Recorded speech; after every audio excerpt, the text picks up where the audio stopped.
তারা সেটাকে তারা সাহস না পেয়ে তারা তখন বাহিরের মাটিতে তারা এটাকে প্ল্যানটা তারা করেছে। এবং সে প্ল্যানের পার্ট হিসাবে প্রথমে তারা একটি বাসা ভাড়া নেই সেখানে 25 তারিখ, এবং সেই বাসা ভাড়া এগ্রিমেন্টে বলা আছে তারা সেখানে গিয়ে 30 তারিখ উঠবে। এবং তারা সেই মোতাবেকই মাস্টার প্ল্যান যিনি করেছেন তাকে হত্যা করা তিনি, এবং যিনি অপরাধটা হত্যাকাণ্ড সংগঠিত করবেন যিনি করবেন উনি, এবং আরেকজন তাদেরই গার্লফ্রেন্ড, তারা 3 জনে মিলে 30 তারিখ বাংলাদেশ থেকে তারা বিমান যুগে চলে যায় কলকাতা। সেখানে তারা গিয়া যেই বাসাটা তারা উঠেছে সেই বাসাটাতে ভাড়া করে সে বাসায় চলে। অর্থাৎ তারা বোঝাতে চেয়েছে যে এখানে ফ্যামিলি থাকবে, এটা কোনো কোনো অপরাধের কোনো কিছু ঘটবে না, এরকম এটি তাদের মানে প্রথম তাদের ইয়েটা ছিল।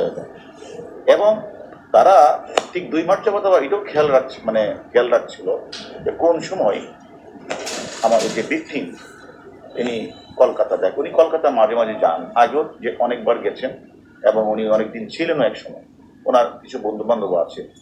তিনিও এই 12 তারিখ উনি চলে যায়, সেখানে হলো তার বাসা, তার বন্ধুর বাসা, গোপালের বাসায় উঠে গিয়ে 12 তারিখ। আর এই দিক দিয়ে আর আগেই কিন্তু ওরা জানে যে ভিকটিম 12 তারিখ যাবে, তাদের কাছে প্ল্যানটা জানার পরে তারা 30 তারিখ সেখানে গিয়ে সেখানে তারা এখানে যায়, গিয়ে ওইখানে আরো 2 জনকে তারা হায়ার করে, অর্থাৎ এই বাসাতে আসা যাওয়া করবে এই 2 জনকে তারা ঠিকঠাক করে দেবে। এর মধ্যে একজন মানে জিহাদ অথবা জাহিদ, আর একজন হলো সিয়াম, ওইখানে ঠিক করে দেবে। তারপরে উনি যে মাস্টার মাইন্ড, উনি সেখানে সবকিছু ঠিক করে কোন গাড়িটা ইউজ হবে, কাকে কত টাকা দিতে হবে সেগুলি ঠিকঠাক করে, কারা কারা থাকবে এই অপরাধের সম্মুখীন সবাইকে 5-6 জনকে রেখে উনি আবার 10 তারিখ উনি চলে আসছেন, বাংলাদেশে চলে আসছেন। এইদিকে আমাদের ভিকটিম উনি যখন গেলেন 12 তারিখ গোপালের বাসায় ছিল, 13 তারিখ ওনাকে তারা ওই যে চক্রটার সাথে সাক্ষাৎ, উনি বলেছে আমার একটি কাজ আছে, আমার বের হতে হবে। 13 তারিখ ওনাকে প্রথমে একটা সাদা গাড়িতে করে ফয়সাল নামে একজন ব্যক্তি তাকে সাদা গাড়িতে রিসিভ করার পরে ওনাকে সেখান থেকে নিয়ে আর কত দূর গেলেই সেখানে যে যে মূল হত্যাকাণ্ডটা সংঘটিত করেছে উনি আর হচ্ছে আমাদের ভিকটিম আর ফয়সাল এই গাড়িতে উঠে, আর ইন্ডিয়ান একজন ড্রাইভার ছিল রাজা, সে কিছুই জানে না, সে জাস্ট ক্যারিয়ার, সে তাদেরকে নিয়ে ওই বাসায় যায়। ওই বাসায় যাওয়ার পরপরই আরেকজন ব্যক্তি আছে মুস্তাফিজ, উনি ওই বাসায় ঢুকে গিয়ে, এবং এরা ঢুকার পরে আর সেখানে মানে জিহাদ অথবা জাহিদ এবং সিয়াম তারা আগে ভিতরে ছিল। সেটা 13 তারিখ 2:51 তারা সবাই ঢুকেছে, এবং আধা ঘন্টার মধ্যে কিন্তু মানে এই নৃশংস বর্বরচিত হত্যাকাণ্ড সংঘটিত হয়ে যায়। এবং তারা এই হত্যা সংঘটিত করার পরেই ঠিক আধা ঘন্টা বা 1 ঘন্টা পরেই এদের মধ্যে একজন যে সংগঠন করছে আবার বের হয়ে যায়, গিয়ে সেখানে আবার ভিকটিমের মোবাইলটা তারা অন করে সেখানে কিছু কথাবার্তা করে, অর্থাৎ যে ডিভাইসটাকে তারা ভিন্ন খাতে বাইরে চলে, সেখান থেকে আবার ভিতরে আসে।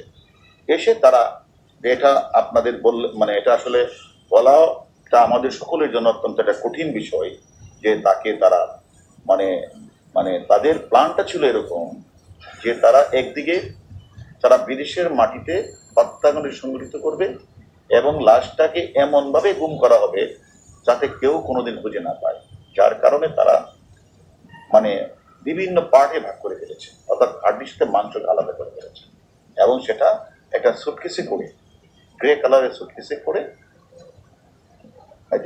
যে মূল যে আমাদের কাছে যিনি আছেন উনি আর হলো জাহিদ বা জিহাদ, তারা 2 জন 2টা ব্রিফকেস করে ওই যে পাবলিক টয়লেটের কাছে একটা গাড়ি ওয়েট করছিল, ওইখানে গিয়ে সিয়াম, তার নাম সিয়াম, ওইখানে গিয়ে আমানুল্লাহ চলে আসে। আর তারাকে আমানুল্লাহরও একটা নাম আছে, এরা এখনো অনেকে জানেন না, তার একটা নাম আছে। তার সেখানে গিয়ে তারা ওই 2 জন সিয়াম গাইড ভারতীয় একজন ড্রাইভার, সে ড্রাইভার তো জানেও না কি নিয়ে তারা চলে যায়। এদিকে এই পার্ট তারা চলে যায়। আবার এই যে মূল ব্যক্তি মানে মূল যে মানে হত্যা সংঘটিত, উনি আবার বাসায় চলে আসে। এসে উনি পরের দিন উনি তারপরে আরো 2জন, যেহেতু 3জন ছিল, 3জনে বাকি মাংসগুলিকে বিভিন্ন পলিথিন বা বিভিন্ন ইয়েতে করে তারাও বের হয়ে যায়। 15 তারিখে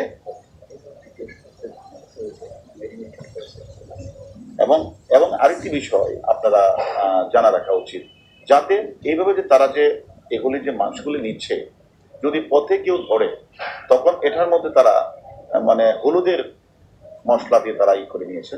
যদি কেউ বলে তখন বলবে যে এটা তো আসলে বাজার থেকে আমরা কিনে আনতে পারি, এটা মশলা বা মাংস এরকম। সারা এটাকে অর্থাৎ উদ্দেশ্য ছিল যে মানে এমন ভাবে গুম করা হবে তাকে যেন কেউ কোনোদিন তার অস্তিত্ব না পায়। অপরাধীরা সেখানে করে তারাও একে একে তারা বাংলাদেশ চলে আসবে। এবং ঠিকই 15 তারিখ মূল যে আমাদের কাছে আছে উনি এবং তার যে যে গার্লফ্রেন্ডটা গেছিল 30 তারিখ, এই 2জন তারা বাংলাদেশে চলে আসে। 16 তারিখ মুস্তাফিজ চলে আসে।